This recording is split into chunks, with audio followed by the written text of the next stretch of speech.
Welcome to Public Health Matters, where we talk about what matters in public health. I'm Jane Goodman, Public Health Network Strategist with the Nashua Division of Public Health and Community Services. Before we welcome our guest today, I want to give you that COVID update. In our country right now, you can see that our community levels are about the same as they were 2 weeks ago. The map on the left shows us January 27th. And over on the right, we have a few more yellow spots, which is a medium transmission level in California and in New York State. And Florida's looking a little bit better, but still has a lot of yellow in it. If we look at Hillsborough County, which is the county where we're located, you can also see that we are at low transmission. So this is great news for us. But right next door in Rockingham County, we do have medium level transmission. And right below us in Massachusetts, you can see that that's a yellow area as well, and that is also medium transmission. So we're not out of the woods. COVID's not over. Please take precautions. If you are in a crowded place, wear your mask. If you don't know the people, if you're going to have a big crowd in your house, why not open up those windows and make sure that people are getting good air circulation, and you can always wear that mask. The best protection for COVID-19 is a booster at this point, and children age 6 months and up are eligible for an updated bivalent COVID-19 vaccine. Children should get the updated vaccine as a booster at least 2 months after their second shot of Pfizer or Moderna. And for children aged 6 months to 4 years old who get their Pfizer vaccine, the updated vaccine is going to be used as that third shot in the series. So if you haven't completed the series, that third shot will be that updated bivalent booster. And we have antigen tests, folks, so if you need some for your agency or for home, you can call us at 589-4500. Don't forget the 603. We do have some FlowFlex COVID-19 home antigen tests. They work great. They don't expire until the summer. And so we want to get those out to you because it's really important if you have symptoms that you take the time to test yourself and then do the necessary quarantine or isolation from your family and friends and your work colleagues as well.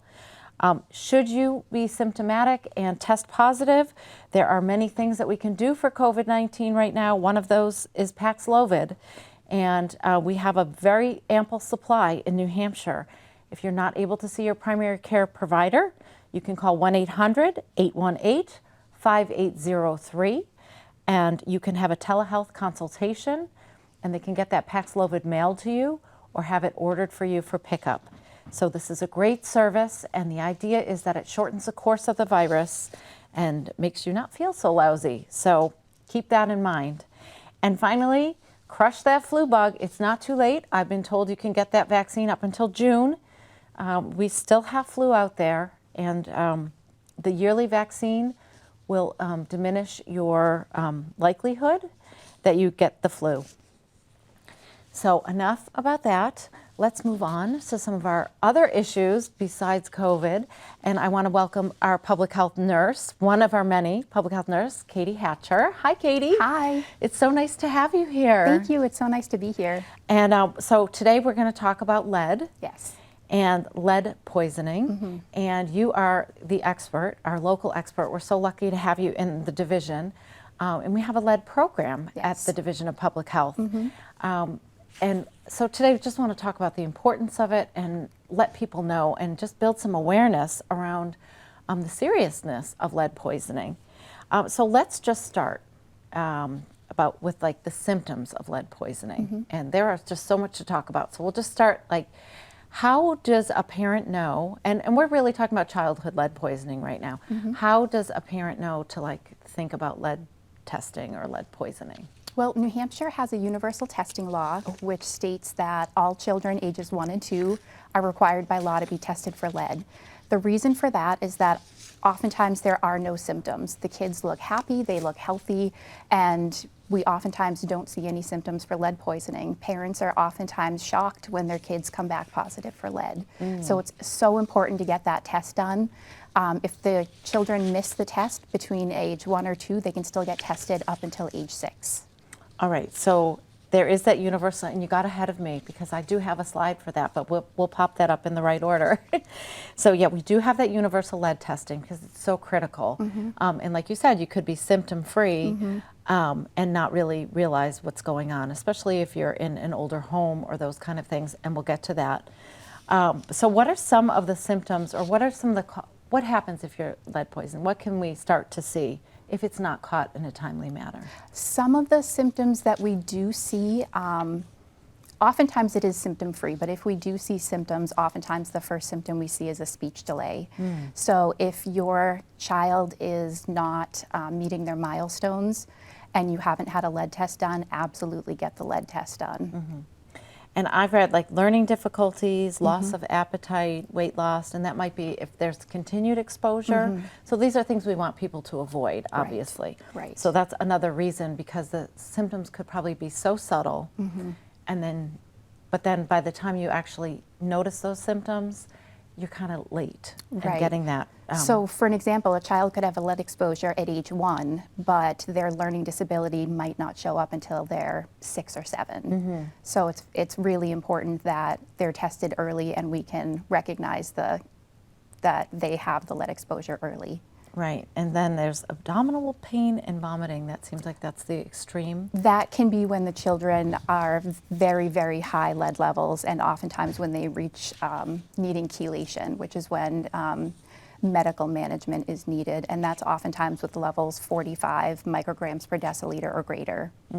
Okay, so when do we know if someone's at risk for lead poisoning? I have some like living in a home that was built prior to 1978.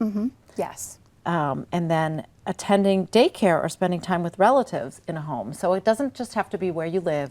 If you're spending 8 hours a day in an older home prior to 1978, that seems to be our marker for when lead paints were taken off the market. Yes, and it doesn't have to be a lot of time that you spend there. You could go to your grandparents' house and just spend an hour there and be exposed.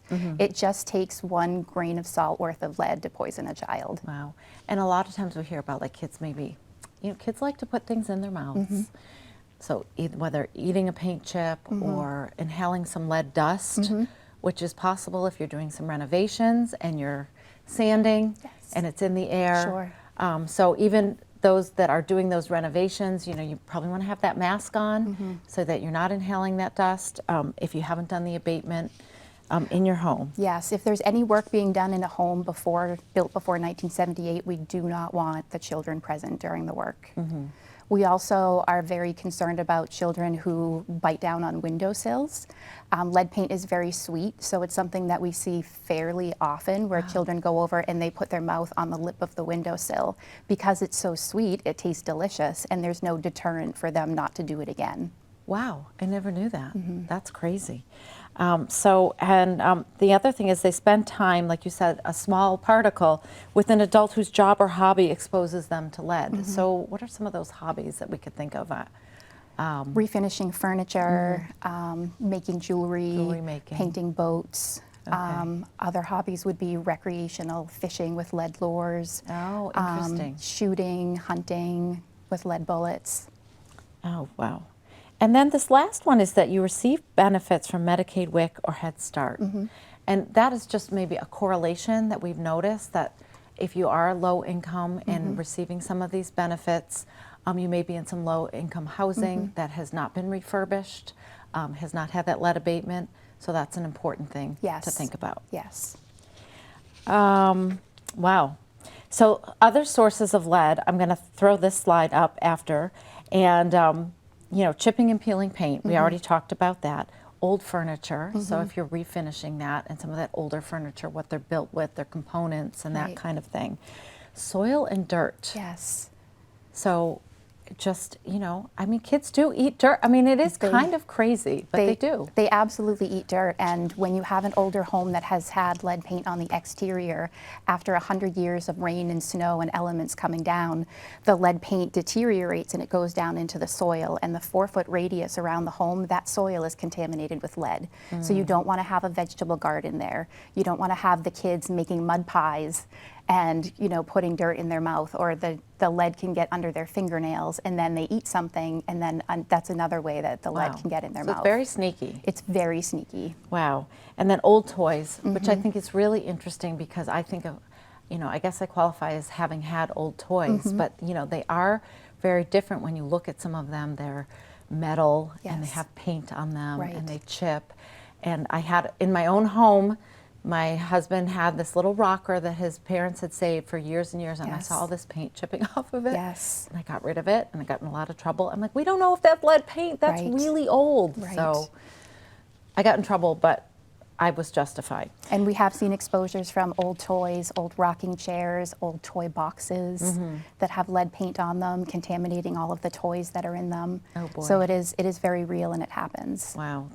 And then ethnic makeup, I thought that was very interesting. The kohl, surma, kajal, and bindi. Very high levels of lead in those. So we need to be really careful about those being used for children during cultural or religious ceremonies. Yeah, so there's just amulets or religious jewelry, same thing. Yes. And then ethnic spices and herbs. And there was a big thing a while back about what herbs you're buying, that a lot of them may have lead levels, and I just found out, it's not on our literature, but that there's some lead being found in dark chocolate. Yes. Which just about killed me to hear, but it just kind of a little bit upsetting. In small quantities for adults, it should be okay, but I wouldn't feed it to children. Yeah, they don't like dark chocolate anyway. Yes, so it's very bitter. We'll be okay.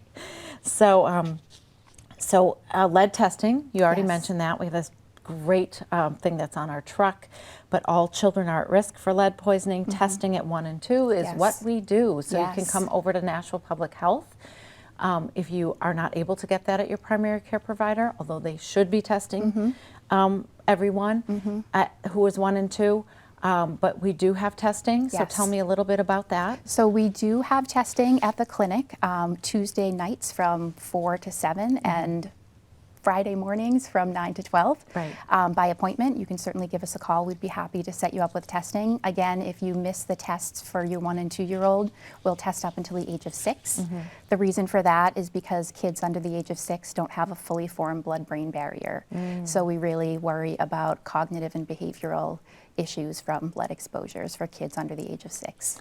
And wow, so let's talk a little bit about prevention tips. Yes. Because, it is out there. And, we talked about washing children's hands. Yes. And as you mentioned, the dirt and the mud pies, we can see why. Wash bottles, pacifiers, play spaces, and toys often. Yes.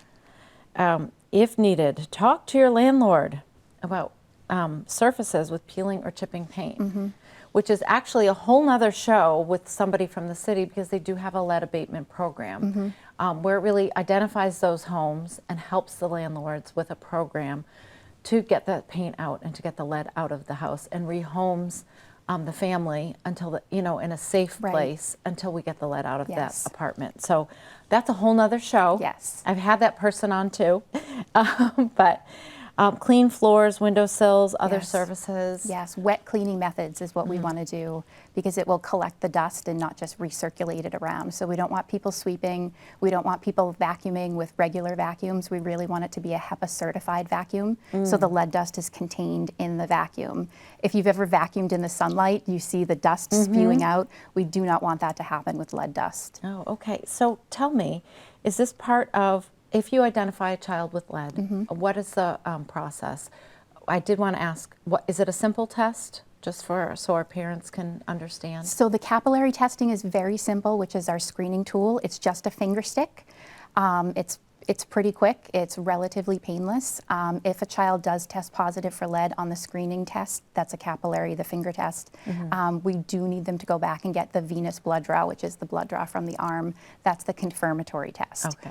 If it comes back at 5 micrograms per deciliter or greater, they will be open in case management services. Okay. With that, we'll be able to offer them nurse case management, a nurse home visit, a lead inspection of the home, lead safe cleaning supplies, care coordination with community resources, with their pediatrician. So you got the whole, you can open that. Do you work with the state for that, or is that just independent what we do in our program? We do work with the state for that. The state provides the lead inspection of the home, and we do work closely with the state. But the Nashua Health Department does go out and do the nurse visit and do the case management. And you'll show them how to clean and Yes. those kind of things. Because Yes. I know at one point we were bringing buckets and those kind of things and Yes. leaving them with people. And then make sure your children eat low-fat foods high in iron, calcium, and vitamin C. Yes. Tell me about that. So nutrition is very important when we're talking about a lead exposure. A child that has a low iron level is going to hold on to lead a lot longer than a child that has a normal iron level. So we want to make sure that they're getting enough iron. Calcium is another important nutrient that we want to make sure they're getting enough. So when lead goes in the human body, it doesn't know what to do with it because it's not supposed to be there. So it actually follows the path that calcium takes. So we want to make sure that they're getting enough calcium so those calcium receptors are filled up. Vitamin C is another really important nutrient we want them to have because it really acts as a buffer with the lead. So those three things are very, very important. Nutrition is very important. It's a huge protective factor when we're talking about lead exposures. And those things are all good in general anyway. Yes. So if, in addition, you know, non-lead exposure, but also especially with lead Yes. exposure. So these are great tips, and I thank you so much for joining me and educating us on the importance of lead testing. And people can call 603-589-4500. Yes. And they can make an appointment. Absolutely. For that lead testing. And we want to prevention. If we can Yes. catch this early, we can get people into safe homes. Right. And make sure that, you know, it's somewhat reversible, some of that damage. So thank you, Katie. Thank you. And we'll be right back with our next guest. Did you know that lead poisoning is a common childhood health problem in the United States? Lead poisoning can be especially harmful to children under the age of 6 and can affect every organ and system in their bodies. It can cause developmental delays, learning and behavioral problems, lower IQ, hearing loss, and speech problems. The only way to know if your child has lead poisoning is to do a simple blood test. Have your child tested for lead poisoning at ages 1 and 2, or if they are under 6 and have never been tested.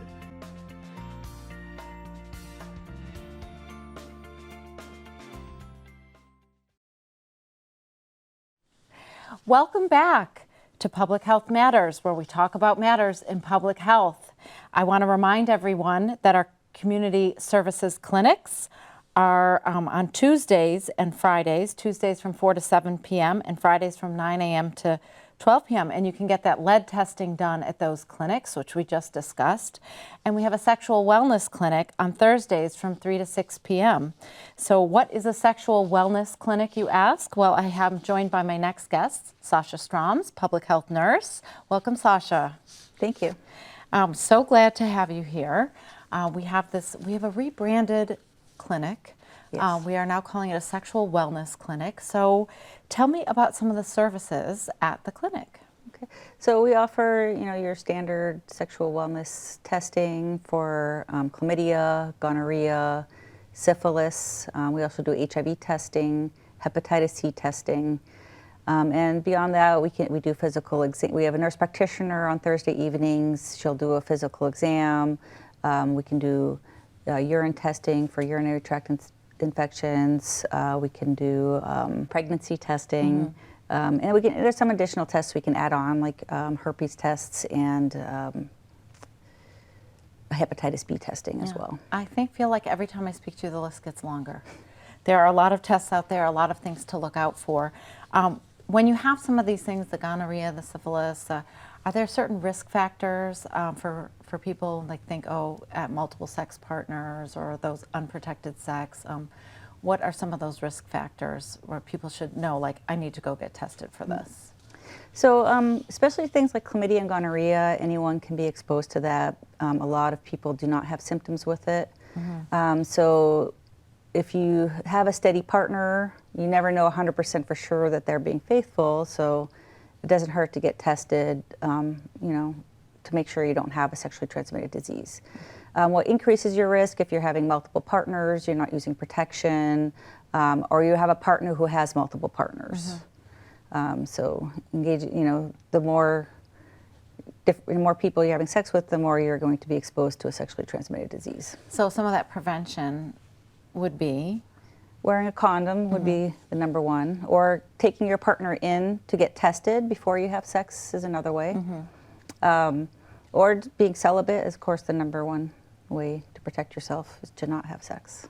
Yes, that might not go over very well with some of your clients, right? I mean, so testing, treatment, counseling, very important. Again, the counseling that you just said, wear a condom, you know, abstinence, or even, it could be very awkward to say to your partner, you need to get tested.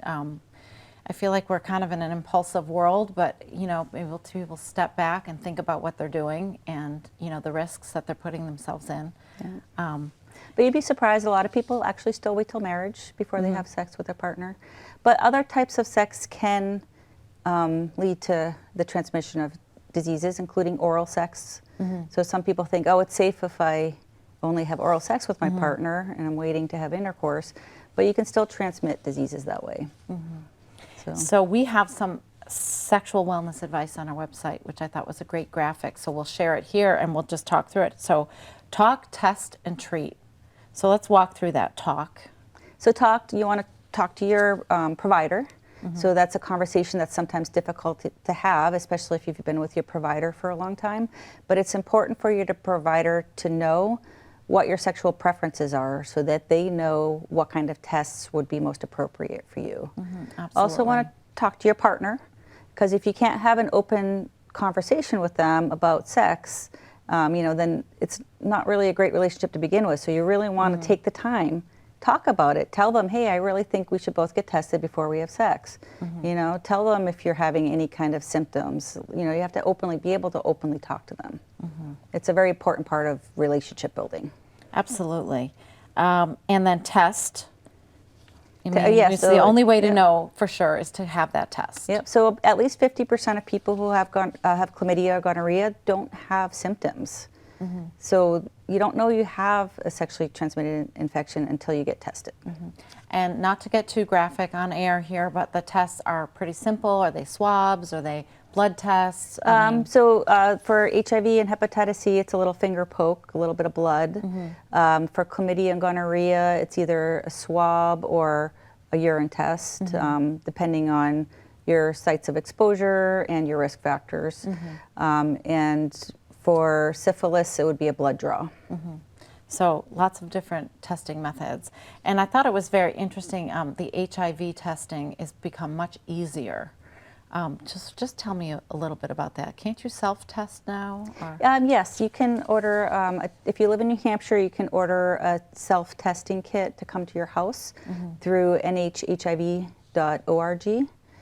So that's through the state of New Hampshire, but you have to have a New Hampshire address, and they will mail it to you. And it's a buccal swab, so you run it like along your gums and into your cheek, and it takes 20 minutes to get the result. Which is such an amazing advancement for HIV, because I just, you know, I'm a product of the 80s, so I know how long it took to get those tests back in the past, and it was only a blood test, and so I think it's great that people can get those results quickly and hopefully act on them quickly as well. Get into that prevention, which we'll talk about around HIV, and then treat. Work with your provider to get the right treatment, which you've already And there is mentioned. a lot of help for people who are living with HIV out there. Here in Southern New Hampshire, we have an HIV task force. And there are similar people in other parts of New Hampshire, but we have the HIV task force at Southern New Hampshire, and they help connect you to care. If you don't have a lot of money, there's extra money available to help you with insurance, paying for your medication. So the treatment that used to only be available for people with a lot of money is now available for everybody through the Ryan White program. So you can live a very healthy and normal life if you're on treatment. Because if your viral load becomes undetectable, you also cannot transmit it to other people. So that brings me to PrEP, so which stands for? Pre-exposure prophylaxis. Okay, so now, I mean, this is exciting stuff. I get excited about it anyway. So now you can get PrEP in our clinic. Yes. It was a long process, I know, but tell us about like what that means to go on PrEP. PrEP is a daily medication you can take to prevent the transmission of HIV. So it's mostly for people who are higher risk. For example, you have a partner who's HIV positive. You frequently have new partners and you don't know their status. You are an intravenous drug users and you share needles and you don't know the status of your partners. So you can take the pill every day and it reduces your risk of getting HIV. And it's over 99% effective, so it's a very good, it works really well. Yeah, that's great. So. And then so there's PrEP, that pre-exposure, and then there's another medication if you are diagnosed with HIV? Yes, it's actually a suppresses- similar medication, Okay. but it's different dosing, and there's additional medications when you have HIV. But it's, the medication for PrEP is based on HIV medication. It's similar, So again, lower dosing. totally miraculous in a lot of ways that people can suppress their viral load with this medication and not transmit Correct. HIV. And so that's just a huge step forward.